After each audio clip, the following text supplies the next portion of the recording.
Bodh Gaya, its place in Hinduism. The lecturer began by drawing attention to the tragic contrast in the history of Bihar, once the holy land of Eastern Asia. 2000 years ago, it was the seat of the Buddhist impulse. Bihar had sent out the ideals, the culture, the teachers who had made China, Japan, Burma, Siam, and Tibet into nations. Today, it is the land of the white poppy, the seat of the hideous modern sin of nation destroying. As the Hindus, the first point for them to understand was that there never had been in this country European misconceptions. To the contrary, notwithstanding, a separate religion known as Buddhism, with its own temples and its own priests. There were Hindus, chiefly perhaps Brahmins, who clung to the caste restrictions of learning and religion. And there were other Hindus who accepted Buddha as their guru and refused caste restrictions. Besides these, there were Buddhist religious orders. In foreign countries, the mission of this guru came to bear his name. In India, however, it was always an essential part of Hinduism. Owing to the fact that a great ruler became the avowed disciple of Buddha, this phase of Hinduism acquired immense prestige and power. We owed to it the wonderful familiarity of all classes of the Indian people with the Hindu idea. No nation in the world, perhaps, could approach India in this fact of the complete saturation of the common mind with her national idea, which was the philosophy of religion. Thus, Buddhism was the great educative influence of the sub-Brahmin castes. Within 1,000 years of its influence, the Hindu intellectual treasure was enriched by the compilation of the Mahabharata and Ramayana, by much learning and poetry, and the great art and architecture of the Puranic age. India was in those days the culture center of the East, and Bihar, with Nalanda and Bodh Gaya, was the center of India.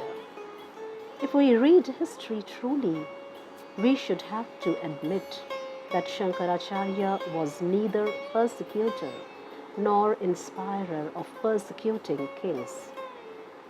But he was a controversialist, and from the nature of his controversy, we could gather the ignorance against which he had to fight.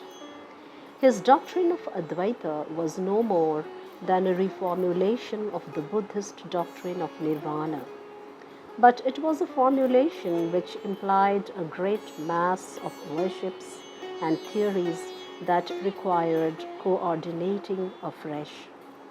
Shankaracharya would be understood by Buddhists as soon as Asiatics took to writing history as only another of their own apostles. Nirvana was reached by annihilation of egoism. Mukti was reached by development of personality. These two doctrines were but obverse and reverse of one coin. Advaita was the secret of the two, concentration and renunciation.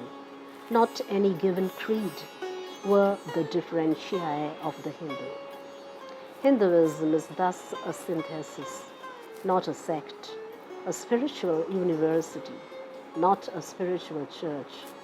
And of this synthesis, Buddhism is an inalienable part.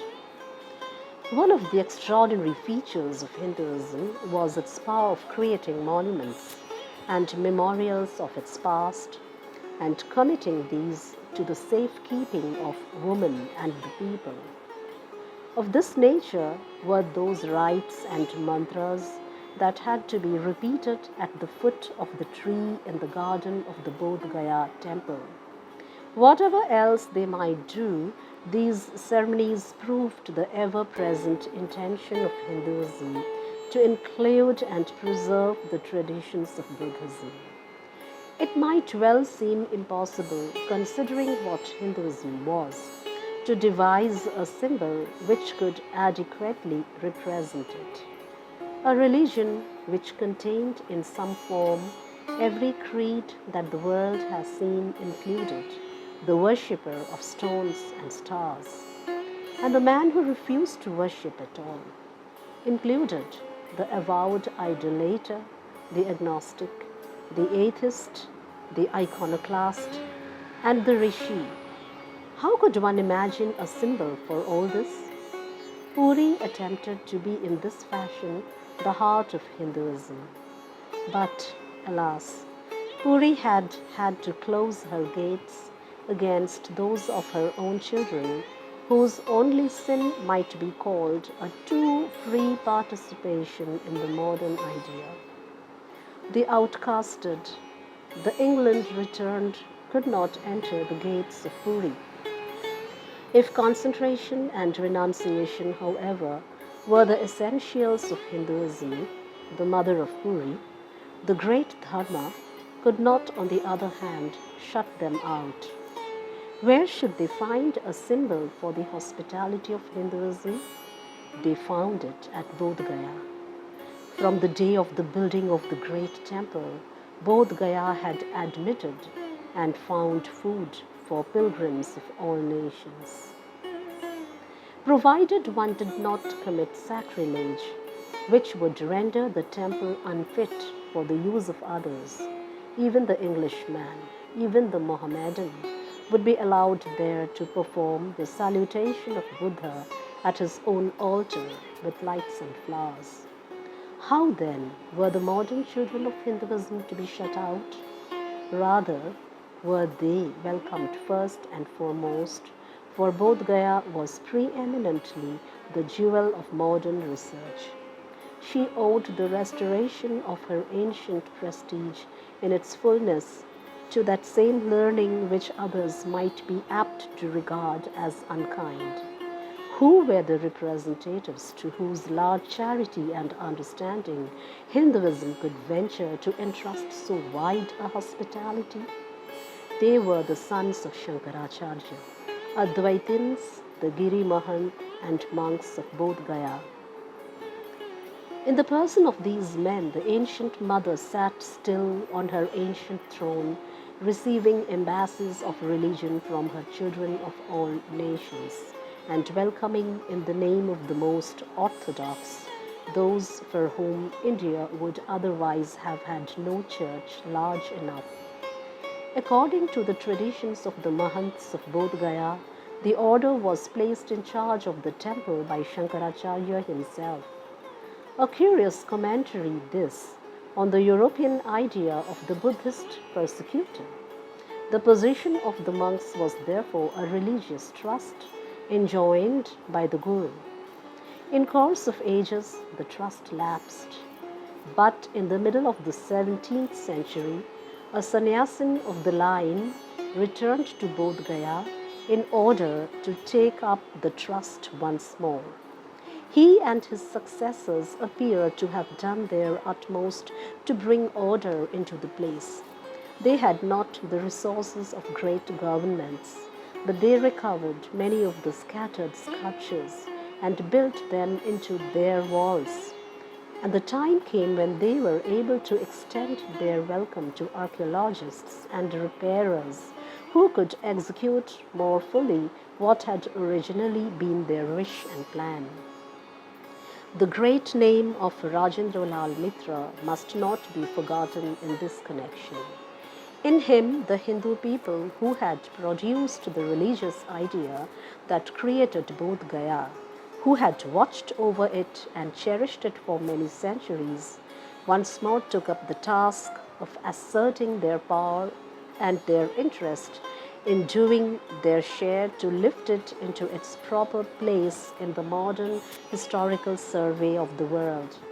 The place which it occupied in that survey was proud indeed, a village with an accurate local history of 25 centuries.